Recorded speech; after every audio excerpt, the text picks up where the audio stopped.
xics i xiques, soc Joan Ramon Sanchis, catedràtic d'Economia, i este és el meu canal de Valentugues Parlem d'Economia. Estic segur que molts de vosaltres esteu pensant en fer prompte un viatge o organitzar les vostres vacances. Pensem ja en l'estiu i en les possibilitats que podem tindre d'eixir a l'aire lliure i d'aprofitar del nostre oci fent aquell viatge que sempre hem desitjat. Doncs precisament d'això va este vídeo en el que encetem la nova secció sobre economia domèstica. Jo voldria parlar-vos sobre com planificar el vostre viatge o les vostres vacances, tenint en compte que és molt important elaborar un pressupost que arreplegue tant les despeses que va suposar el viatge com la manera de poder finançar aquestes despeses. En el vídeo el que vaig a fer és explicar-vos pas a pas tota una sèrie de recomanacions sobre com planificar i pressupostar la realització d'un viatge.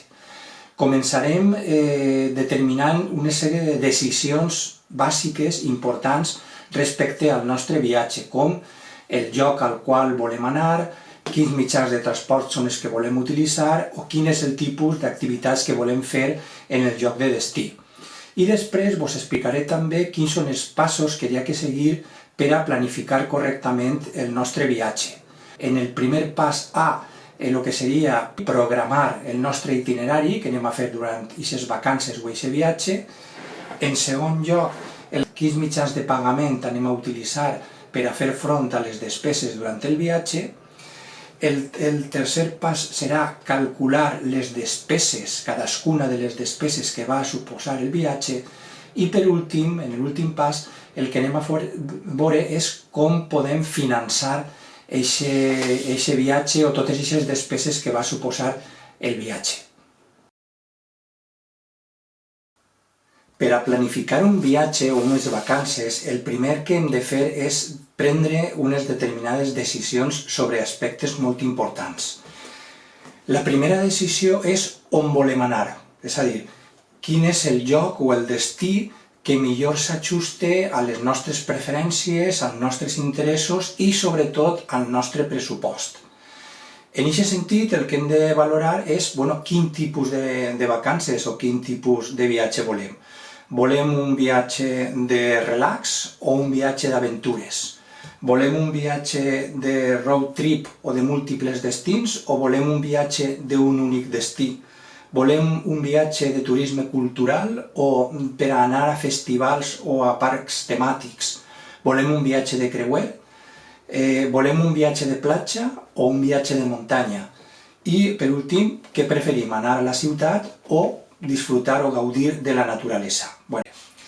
La segona decisió afecta al com volem anar, com volem fer el viatge i on allotjar-nos. És el mitjà de transport que anem a utilitzar per a desplaçar-nos al lloc de destí.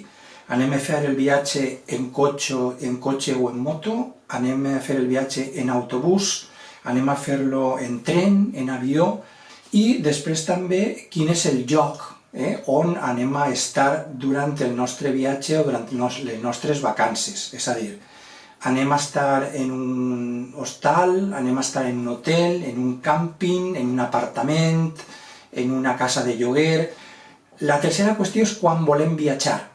No és el mateix viatjar durant temporada alta, com pugui ser durant l'estiu, que durant la temporada baixa, com pugui ser en hivern. El cost és molt diferent segons es tracta d'un cas o de l'altre. I la quarta decisió que n'hi ha que prendre és durant quant de temps, és a dir, quina va ser la durada del nostre viatge.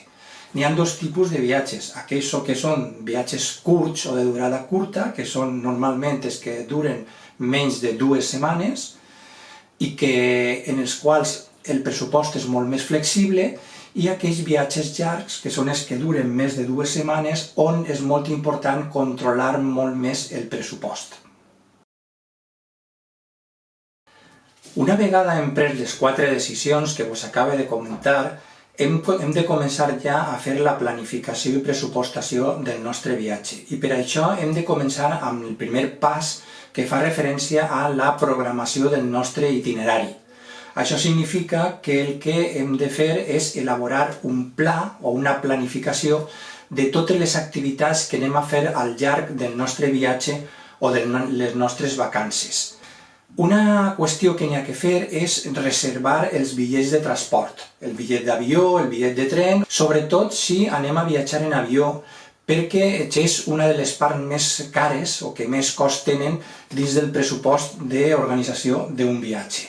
Podem utilitzar diferents tipus de plataformes. N'hi ha dos que jo vos recomano especialment, que una d'elles és el Skyscanner i l'altra és el Kiwi. Skyscanner és la primera que vos recomano perquè vos pot orientar molt bé respecte a com reservar els vostres bitllets de transport, especialment si es tracta de l'avió, com vos comentava. També teniu la possibilitat de finançar el vol, és a dir, si no teniu els diners en aquest moment, existeix la possibilitat de finançar el pagament del cost del bitllet de transport. Hi ha una plataforma que es diu Vuelify que serveix per a, o que ofereix la possibilitat de fer aquest finançament. I per últim està el tema de la reserva de l'allotjament. On anem a allotjar-nos i quin cost ens va suposar aquest allotjament? N'hi ha diferents tipus d'allotjament. Per exemple, podem fer un intercanvi de vivendes. Hi ha una plataforma que es diu Couchsurfing que serveix per a facilitar el contacte entre altres persones que també vulguin viatjar a on nosaltres vivim i fer un intercanvi de vivendes. Aquest tipus d'allotjament és pràcticament gratuït o molt barat. Una altra possibilitat és allotjar-se en hostels o albergs. És una modalitat també molt barata que de vegades exigeix el tindre que compartir habitació, també el lloguer de cases o d'apartaments, i per últim, l'opció més cara però també molt més còmoda és la dels hotels. I en aquest cas vos recomano que consulteu la plataforma booking.com, que és una plataforma que dona una gran quantitat d'informació sobre les diferents possibilitats de contractar hotels. Una vegada ja estem en el lloc de destí, tindrem que valorar també altres qüestions com són, per exemple, com manejar-te. N'hi haurà que valorar quins mitjans de transport hi ha en aquesta ciutat o en aquest poble on anem a estar i veure quina és l'opció que més ens podem treure'ns una targeta per a viatjar en metro o en bus turístic. Podem llogar un cotxe, per exemple, a través de la plataforma Uber. Podem anar a peu o podem utilitzar la bicicleta o el patinet. Una altra qüestió és què és el que anem a veure i què és el que anem a visitar. I ahir tenim que organitzar tiquets d'entrada a diferents llocs que ens interessa visitar per a evitar que ens trobem que no n'hi ha entrades quan arribem al lloc o que inclús puguem reservar les entrades i això ens pugui suposar estalviar-nos alguna cosa de diners. També hem de planificar les rutes i els viatges interns que anem a realitzar en el nostre lloc de destí.